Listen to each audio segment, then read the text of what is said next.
नमस्कार, आप देख रहे हैं द बिहार टॉप। मैं हूं आदेशपुरी। चर्चा करेंगे हम समस्तीपुर लोकसभा सीट की। आपको बता दें कि ये सीट ऐसा सीट है जिसमें नीतीश कुमार के दो करीबी नेता और वर्तमान सरकार में मंत्री, इनके बेटा बेटी चुनाव लड़ रहे हैं। अशोक चौधरी, आपको बता दें, उनकी बेटी शांभवी चौधरी यहाँ से लोजपा रामविलास से उम्मीदवार हैं, और महेश्वर हजारी, उनके बेटे सन्नी हजारी यहाँ से कांग्रेस के उम्मीदवार हैं। कल नीतीश कुमार पहुँचे शांभवी चौधरी के लिए वोट मांगने। देखिए स्थितियाँ क्या बन गई हैं कि नीतीश कुमार जो हैं वो लोजपा रामविलास से सबसे ज़्यादा खार खाए हुए हैं, लेकिन चूँकि एनडीए में लोजपा रामविलास भी है और ऐसे में उन्हें प्रचार करने जाना था। प्रचार इसलिए भी करने जाना था कि अशोक चौधरी उनके काफ़ी करीबी हैं और उनकी बेटी चुनाव लड़ रही हैं। लेकिन कल के इस सभा में महेश्वर हजारी मौजूद नहीं थे।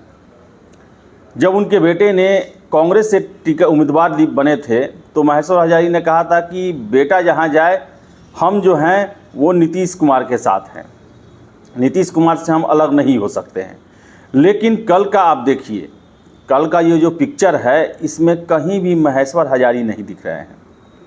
और जदयू के द्वारा पोस्ट भी किया गया ट्विटर पर, जिसमें आप देख सकते हैं लिखा हुआ है कि जनता दल यूनाइटेड के राष्ट्रीय अध्यक्ष बिहार के माननीय मुख्यमंत्री श्री नीतीश कुमार जी ने समस्तीपुर लोकसभा क्षेत्र के कल्याणपुर में एनडीए समर्थित लोजपा रामविलास प्रत्याशी श्रीमती शांभवी चौधरी जी के समर्थन में चुनावी जनसभा को संबोधित किया। इस दौरान मंत्री श्री विजय चौधरी, मंत्री श्री अशोक चौधरी और राज्यसभा सांसद श्री रामनाथ ठाकुर जी सहित एनडीए परिवार के कई नेतागण, पदाधिकारीगण, कार्यकर्तागण और बड़ी संख्या में क्षेत्र के लोग मौजूद रहे। जो प्रेस रिलीज जारी किया गया है या जो सोशल मीडिया पर जो लिखा गया है उसमें भी महेश्वर हजारी का नाम नहीं है और कहीं पिक्चर में भी नहीं दिख रहा है। ऐसे में अब क्या कयास लगाए जाएं? क्या महेश्वर हजारी जो हैं वो बागी हो चुके हैं?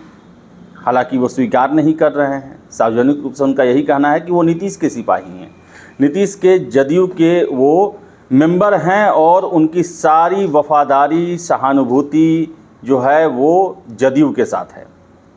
लेकिन पुत्र का सवाल है और आपको पता है कि भारत की राजनीति में और ख़ासकर बिहार की राजनीति में पुत्र मोह कितना प्रभावी रहा है। इसके लिए न जाने वो सारे काम कर दिए जाते हैं जो नहीं करने चाहिए, विचारधाराओं से समझौता कर दिया जाता है। तो महेश्वर हजारी अपने बेटे के फेवर में हैं, इससे बहुत ज़्यादा कोई आश्चर्य की बात नहीं है, लेकिन बड़ा ही असमंजस की स्थिति है। और कल आपको बता दें कि कल सूर्यगढ़ा में, लखीसराय में ललन सिंह के फेवर में चुनावी सभा करते हुए नीतीश कुमार ने कहा कि जो गड़बड़ किया है, यानी कि 12 फरवरी को जो बहुमत पेश होना था या फिर जो सत्ता परिवर्तन हुआ, नीतीश कुमार जब एनडीए के साथ आए उस समय कुछ घालमेल हुआ था, जिसको लेकर नीतीश कुमार काफ़ी नाराज़ हैं और इसको लेकर जांच की भी बात करते हैं। कल उन्होंने कहा कि चुनाव बाद जो है सबसे निपटा जाएगा, सबका जांच करवाएंगे हम। तो ऐसे में क्या लगता है महेश्वर हजारी भी रडार पर हैं। और आपको एक और घटना हम याद करा दें, 2023 की बात है।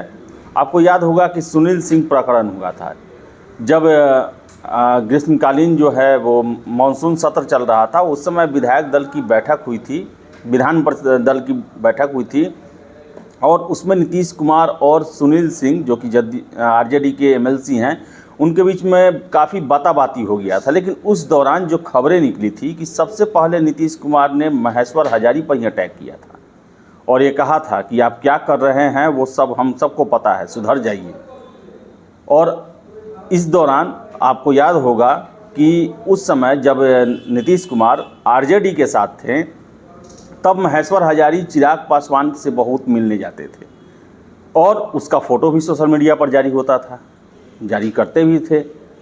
हालांकि वो रिश्तेदार हैं, लेकिन राजनीति में रिश्तेदारी अगर विपक्षी पार्टी से है तो उसके फ़ोटो जो है वो शेयर नहीं किए जाते हैं, सार्वजनिक नहीं किए जाते हैं।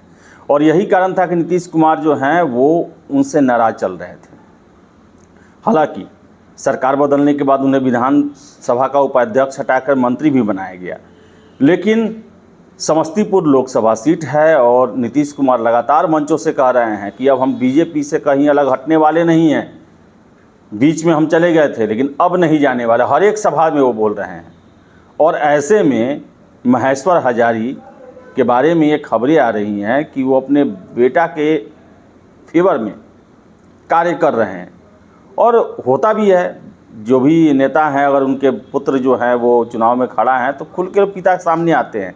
लेकिन महेश्वर हजारी के सामने जो है वो बड़ा असमंजस की स्थिति पैदा हो गई है कि खुद वो जदयू के हैं, जदयू एनडीए के साथ है और बेटा कांग्रेस से खड़ा हो गया है। तो ऐसे में महेश्वर हजारी न चाहते हुए भी अपना बेटा का फेवर करेंगे ही, और लोगों का कहना भी है कि फेवर कर रहे हैं। वहाँ पर जो खबरें आ रही हैं उसके मुताबिक भी कि महेश्वर हजारी पर्दे से पीछे अपने बेटे के ही फेवर में के चुनाव में लगे हुए हैं। और इसका साफ साफ झलक जो है कल समस्तीपुर के नीतीश कुमार के रैली में देखने को मिला, जहां महेश्वर हजारी अनुपस्थित थे, नहीं थे, जबकि उनके इलाके में ही मुख्यमंत्री नीतीश कुमार पहुंचे हुए थे एनडीए के लिए वोट मांगने के लिए।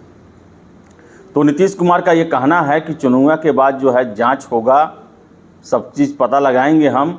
तो क्या जांच के दायरे में महेश्वर हजारी भी आने वाले हैं? यानी कहने का मतलब है कि महेश्वर हजारी को लेकर जो है वो जदयू में बड़ा ही कन्फ्यूजन की स्थिति पैदा हुई है।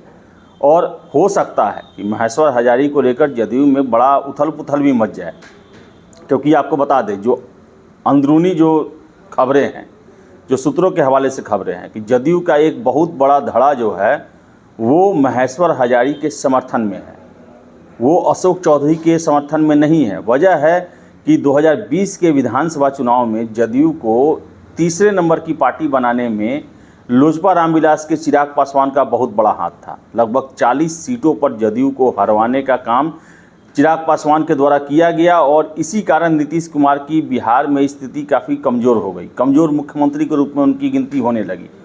और ऐसे में अशोक चौधरी की बेटी का लोजपा रामविलास के टिकट पर उम्मीदवार बनना ये बहुत सारे जदयू नेताओं को पच नहीं रहा है। और ऐसे में उनका साफ साफ ये मानना है कि साथ महेश्वर हजारी का देना चाहिए, लेकिन गठबंधन धर्म है और ऐसे में नीतीश कुमार का समस्तीपुर जाना स्वाभाविक था। हालांकि पहले से ये गेस हो रहा था कि वो समस्तीपुर जाएंगे ही नहीं, क्योंकि वहाँ पर जो है दोनों अपने हैं नीतीश के।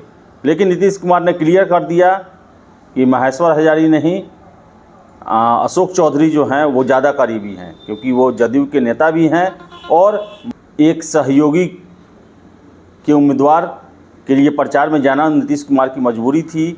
और ऐसे में महेश्वर हजारी का न होना एक बहुत बड़ा प्रश्न उठाता है कि क्या आगे आने वाले समय में महेश्वर हजारी की स्थिति जो है वो जदयू में कमज़ोर हो सकती है या फिर जदयू से उनको टाटा बाय बाय भी किया जा सकता है। देखिए क्या होता है। फिलहाल इस वीडियो में इतना ही। वीडियो पसंद आए लाइक शेयर करें, हमारे चैनल द बिहार टॉप को सब्सक्राइब जरूर कर लें। धन्यवाद।